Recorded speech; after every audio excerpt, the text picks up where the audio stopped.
श्री राम जय जय राम। श्री राम जय जय राम। श्री राम जय जय राम। श्री राम जय जय राम। मंगल भवन मंगल हारी। मंगल भवन अमंगल हारी। मंगल भवन मंगल हारी। मंगल भवन अमंगल हारी। उमा सहित जहि जपत पुरारी। उमा सहित जिनि जपत पुरारी। श्री राम जय जय राम। श्री राम जय जय राम। जय जय श्री सीताराम। जय नमः पार्वती पते हर हर महादेव।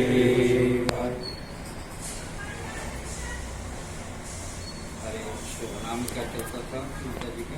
माया देवी।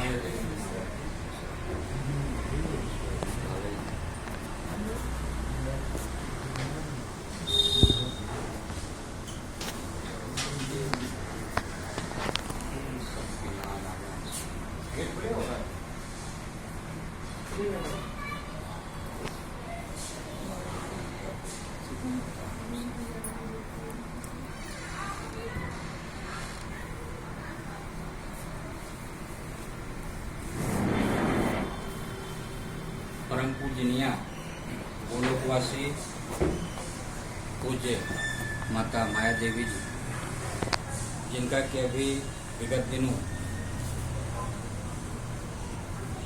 भगवान के श्री चरणों में गोलोकवास हुआ, उनको प्रणाम करते हुए नमन करते हुए और उनकी दिव्य अनुभूति यहाँ पर अनुभूत करते हुए उनके पूरे परिवार को, उनके पांचों बेटे और बेटियां, बहू जवान नाती पोते सबका स्मरण करते हुए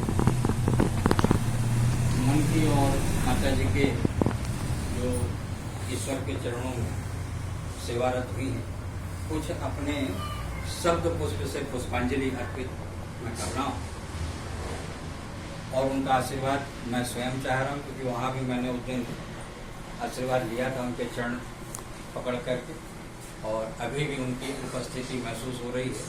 तो शायद ऊपर वाले कमरे में जहाँ पूजन का कक्ष बना है वहाँ पर जागृत रूप से त्रिशूल कुंड लगा हुआ है, उसकी भी अनुभूति हो रही है यहाँ से। ऐसे माता जी को प्रणाम करते हुए हमारे शास्त्रों में और तो सनातन धर्म का जो नियम है कि वासांश जीर्णानि यथा विहाय नवानि ग्रहणाति नवोत्तराणि, जैसे हम अपना वस्त्र पुराना होने पर नया कपड़ा पहनते, ठीक ऐसे ही ये जो आत्मा है ना, वो भी शरीर बदल लेती है। पुराना शरीर हो गया, नया शरीर लेना है। वासांश जीर्ण, जैसे वस्त्र जीर्ण शीर्ण हो जाता है, फिर नवान ग्रहणाति, नए वस्त्र को हम पहनते हैं। ये बड़ा कटु सत्य है, लेकिन हमारा इतना मोह इतना हो जाता है शरीर से या कपड़ों से या घर की कोई भी चीज से कि लगता है कि वो मोह जो होता है, मोह और लोभ में अंतर है। मोह और लोभ में अंतर, लोभ होता है बाहर से कोई चीज मिले और मोह होता है भीतर से वो चीज से हम जुड़े हुए हैं, वो मोह होता है। लोभ में बाहर से अंदर की ओर है और मोह में भीतर से बाहर की ओर है। तो बाहर की चीजों से लगाव होना मोह हो जाता है। जैसे अभी हमारी कोई ऐसी भी चीज हो, कोई जिसको कि आपने फटा पुराना दीपावली में धोखे से बाहर फेंक दिया, कोई घर का आदमी फेंक दिया, हमें अरे ये तो हमारा वाला पोथा वाला कपड़ा है, उससे मोह हो जाता है। वो मोह है कि हमारा कपड़ा, हमारा चड्डी है ना, तो वो मोह है, छूट नहीं पाता, अपना अपन लगता है कि मेरा है। ऐसे ही शरीर से भी तो मोह हो जाता है कि मेरी माँ है, मेरे पिताजी हैं, मेरा भाई है, ये मेरा खिलौना है, मेरा कपड़ा है। मोह, तो मोह सकल पाप हमको बढ़ता है। जो मूल सब आ जाता है कि मोह से ही आत्मा तक की यात्रा, क्योंकि मोह भी भीतर है और आत्मा भी भीतर है। लोभ जरूर बाहर है, बड़ा अच्छा शब्द याद आ रहा है। ठीक। तो मोह जहाँ पर होगा वहीं पर आत्मा भी है, तो दोनों एक दूसरे को ढांक देती है, मतलब मल के रूप में, है ना, कि मन मैला और तन को धोए वाली बात आती है। तो मन के ऊपर जो है मन रूपी जो मैल लग गया, मोह रूपी, और तब जब हम सत्संग करते हैं, किसी गीता का, किसी संत का वचन सुनते हैं, तब मोह से जैसे अपन पजे कि मोह मेरे भीतर छा गया है, ये मैल छा गया है, तब उसको दूर करने का उपाय दिखता है। और वो उपाय है सत्संग। सत्संग से अपन को बोध होता है कि आत्मा तो बड़ी निश्चल है, आत्मा तो, और अभी उसको यदि देखा जाए, उदाहरण के रूप में देखें कि वो जो आत्मा है दिखती नहीं। आत्मा को कहा गया कि नैनम छिन्नम शस्त्राणी नैनम धाति पावका, ना तो उसको छेद सकते, कि पकड़ सकते, कि मार सकते, कि गर्म कर सकते, कि हवा, वो हवा है, हवा को यहाँ वो पकड़ के दिखा दे, है ना, हवा तो हवा ही है। ठीक ऐसे ही अब विशेषता है कि यदि कहा जाए कि शरीर ही देखता है, शरीर बोलता है, मैं कह रही हूँ, मैं बोलती हूँ, मैं खा रही हूँ, है ना, मैं ऐसा कर रहा हूँ, मैं वैसा कर रही हूँ, तो शरीर जब आत्मा निकल जाए तो भी शरीर पड़ा हुआ है। यदि शरीर ही करता तो फिर उसको देखना चाहिए, फिर करना चाहिए। आँख भी पूरी 100% ठीक है, केवल होता है जवानी में अटैक आ गया, जवानी में कोई हमारा मर, तो शरीर पूरा है, लेकिन उस शरीर के भीतर कोई ऐसी तत्व है, करंट है, जो चलता है, फिरता है, देखता है, बोध करता है। बिल्कुल ठीक ऐसे ही जैसे बिजली के बल्ब हैं, पंखे हैं, सब हैं, ये सब मृत हैं, लेकिन जब करंट आता है तो चल पड़ता है। करंट आता है तो बिजली और टीवी चालू हो जाता है, लेकिन लाइट गोल हो जाए तो फिर वो डेड बॉडी। ठीक ऐसे ही हमारा शरीर भी है। और तब उसका यदि अनुभूति करनी हो तो बड़ा अच्छा सुंदर उदाहरण आता है कि इधर त्वम मुंग हवामय, जैसे कोई इत्र की शीशी हो, इत्र की शीशी बड़ी सुंदर शीशी, जैसे इत्र की शीशी ही बड़ी सुंदर बनाई जाती है और बढ़िया कठीलेदार कलाकारी बनी, सेंट की शीशी है। अच्छा, सेंट को देखो तो सेंट दिखता है, क्यों भाई, क्या नाम है, दाऊ जी, उसमें हल्का सा पीला सा दिखेगा। और यदि शीशी फूट जाए धोखे से भी शीशी फूट जाए, क्या सेंट को इकट्ठा कर लोगे? नहीं कर पाएंगे, रंग ही नहीं, वो पूरे कमरे में, पूरे वातावरण में फैल जाएगी, केवल तुम्हें कचरा मिलेगा, शीशा वो जो कांच है वो मिलेगा। ऐसे ही हमारा शरीर नीचे पड़ा है, लेकिन वो आत्मा पूरे कमरे में फैलती है। वो जो आत्मा है उसको मौका मिल गया फैलने का, सब जगह वो व्याप्त है, सब जगह, हर के दिल में। तब कहते हैं अब वो सबके दिल में है और बिल्कुल वास कर रहा है, क्योंकि बोलने का मुंह नहीं रह गया, देखने की आंख नहीं मिली, क्योंकि शरीर कांच की भांति टूट गया है, लेकिन सबके साथ में वो आत्मा है। और किसी किसी के साथ में यदि गहराई से है, जैसे कोई अच्छा सेंट होता है तो आप एक बार लगा लो और कपड़े को धो लो, प्रेस कर लो, फिर भी महक आती है उसका।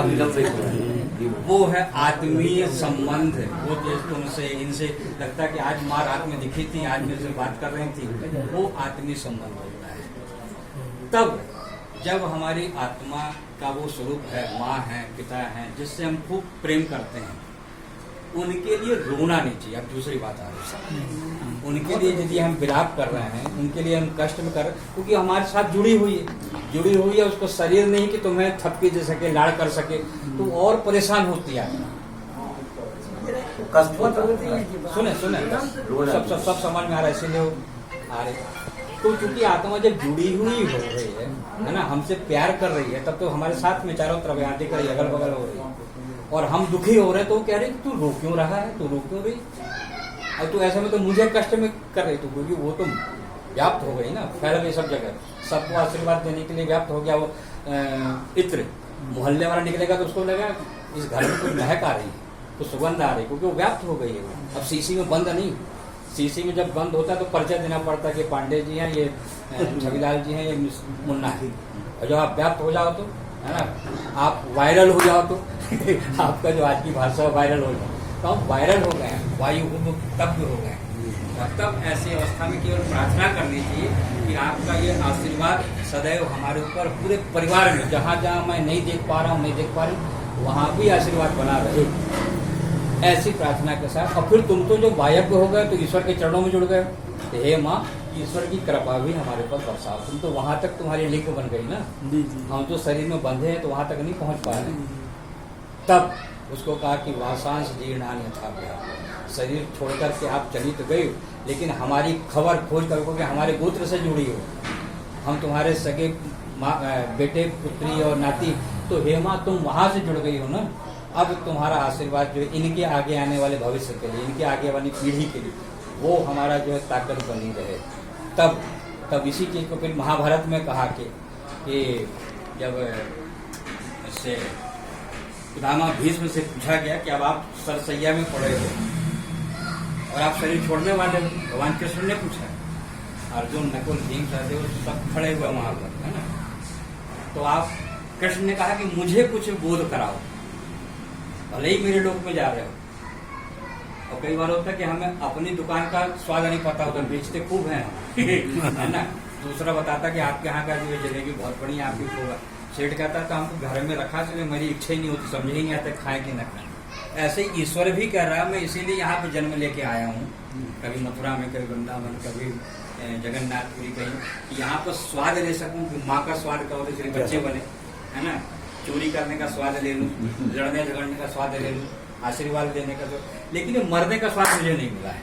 भगवान मरता नहीं, भगवान जो है अवतार दे देता है ना, यहाँ से वहाँ टपक के जो है तो आज भगवान उससे कह रहे हैं पितामह भीष्म से, तुम मरण सैया पे हो और अब तुम मुक्त होने वाले हो, तो तुम होश में भी हो कि मैं आ गया हूँ, है ना, और तुम मुक्त होने वाले हो। इस क्षण में कैसा लग रहा है? बड़ी अद्भुत चीज आई है उसमें कि इस समय में तुम बता भी सकते हो कि तुम होश में हो, ज्ञानी भी हो, है ना। जो 12 भागवत एक वो मिला हुआ, उसमें महाभागवत है, पितामह भीष्म भी, और तब पितामह भीष्म ने सबके सामने कहा कि आत्मनः प्रतिकूलानि परे सामना समाचरे धर्म सार ततः सूत्रम श्रृणयामि हे कृष्ण।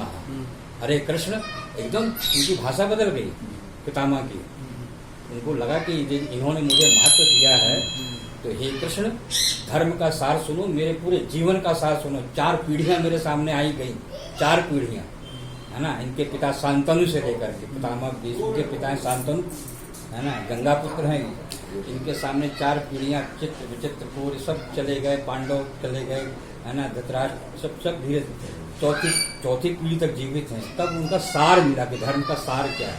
तब उन्होंने कहा कि आत्मना प्रतिकूलानि परे सामना समाचारे। आत्मना प्रतिकूलानि का मतलब है कि जो मुझे अच्छा लगता है, जैसे मुझे लगता है कि मुझे कोई गाली मत देना, मेरे से झूठ मत बोलना, मेरे से झूठ बोलो, मेरे से झूठ मत बोलना। जब तुम्हें लग रहा है कि कोई तुम्हें गाली देगा तो तुम्हें खराब लगेगा, बुरा लगेगा, कोई हमसे झूठ बोले तो हमें बुरा लगेगा, तो हम भी जैसा मुझे अच्छा लगता है ऐसे हम भी सामने वाले से व्यवहार करें। उसको भी बुरा लगता होगा, गाली उसको भी खराब लगेगी, इसलिए मैं भी गाली ना दूं। आत्मना प्रतिकूलानि परे सामना समाचरे। तो हे कृष्ण, आज जो मुझे बोध हो रहा है इस पूरी दुनिया का कि मैंने अभी तक दूसरों के ऊपर जो है राज किया है ना, चाहे वो अम्बा कालिका हो, चाहे वो द्रुपद की बेटी, है ना, कैकई उठा वहां से लेकर के आ गए गांधारी को, तो उठा के मैं सबको लाया, उन सबका पाप का भाजक मैं बन गया। तो आज मुझे बोध हुआ कि दूसरों को कष्ट नहीं देना चाहिए। जो मुझे खराब लग रहा है तो दूसरे को भी खराब लगता होगा। पहले ही अनुभव करके सामने वाले से जो मुझे अच्छा लगता है वैसा व्यवहार मैं उससे करूं। भले तुमने मेरे साथ में गलती किया, तुम्हें बोध नहीं, इसलिए तुमने मेरे साथ में दुष्टता कर मुझे गाली दे दिया, लेकिन मुझे पता कि यदि मैं गाली दूंगा तो तुम्हें फिर बोल। इसलिए ऐसा व्यवहार करो जो दूसरों को, अपने को जो अच्छा लग रहा है वही दूसरे को भी साथ में अच्छा लगे।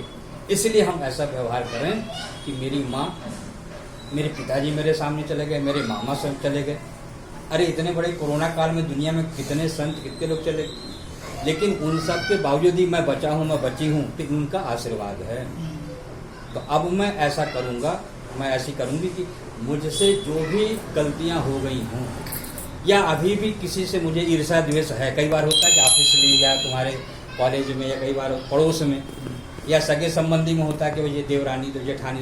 तो आज मैं आत्मना प्रतिकूल, आज मैं दर्पण की तरह अपने आप को, हे माँ, माँ की उपस्थिति में हम कह रहे हैं कि माँ का नाम भी मायावती है, तो तुम अपनी माया ऐसी फैलाओ कि मेरे भीतर से कुदृष्टि खत्म हो जाए, मेरे भीतर एक सहजता आ जाए कि कल को जो आज तुम्हारा गुणगान हो रहा तो हमारा भी ऐसा समाज में गुणगान हो कि उनकी बहू ऐसी थी, उनका बेटा ऐसा था, ऐसी कृपा तुम बरसाओ। ऐसी प्रार्थना के साथ हम भी माँ के बेटे हैं, तो सब मेरे भाई, तो ऐसे गोलोकवासी माँ के चरणों में बारंबार प्रणाम करते हुए कि हम सबको ऐसे, और उनका छोटा बेटा जो इस समय संत के रूप में है, सुरेंद्र बबलू जी महाराज के रूप में, उनके ऊपर भी ऐसी कृपा हो कि वो जिसके ऊपर हाथ रखें उनका काम सफल हो, उनके स्वयं की मनोकामनाएं भी पूर्ण हो, और उनका आशीर्वाद पूरे परिवार पर, क्योंकि संत का एक घर में होना और ऐसी माँ, ऐसी जननी जन्मभूमस्य माँ के गर्भ से एक से एक लोग पैदा होते हैं। रावण भी पैदा हुआ, हम तुम पैदा हुए, लेकिन एक संत जब पैदा होता है तो पूरे कुल को तार देता है। ऐसी माँ गर्भ वाली, चाहे तुम भी एक माँ हो, लेकिन अभी तुम्हारे पास हो सकता है वो संत नहीं आ पाए, लेकिन जो हमारी माया जी है माँ, उनके गर्भ से एक संत आ गया, जिसको कल्याण करने वाला आ गया। तो हम सब अपने आप जो है बड़े सौभाग्य से होते कि ऐसी माँ हमको मिली कि उनके गर्भ से, क्योंकि ऐसी माँ दुनिया में गिनी गिनाई है अभी तक में, चाहे वो कौशल्या हुई हो, चाहे वो सुनीति हुई हो जो ध्रुव को पैदा कर दी, चाहे वो कयाधु हुई हो जिन्होंने प्रहलाद को गिनी गिनाई, ऐसी माँ हमारी माया देवी हो गई है जो कि संत बबलू जी को पैदा कर दी। हम सब, हमारा कुल तर गया, हम सब उतनी दूर से माँ के कारण ही हम लोग भी अभी जबलपुर से यहाँ आए, क्योंकि वो माँ के नहीं तो दुनियादारी में कितने लोग जाते हैं और होते हैं। ऐसी माँ के हम संतान हैं, तो हमारे भीतर, हमारे नाती पुत्र सबके भीतर ऐसी कृपा बनी कि ऐसा ही हम जो है अपने घर को पूरा आश्रम और सेवा भाव से परिपूर्ण करें। ओम शांति शांति शांति। माँ के चरणों में प्रणाम करता हूँ, बारंबार प्रणाम करता हूँ। ओम नमः शिवाय। गुरुदेव महाराज की जय।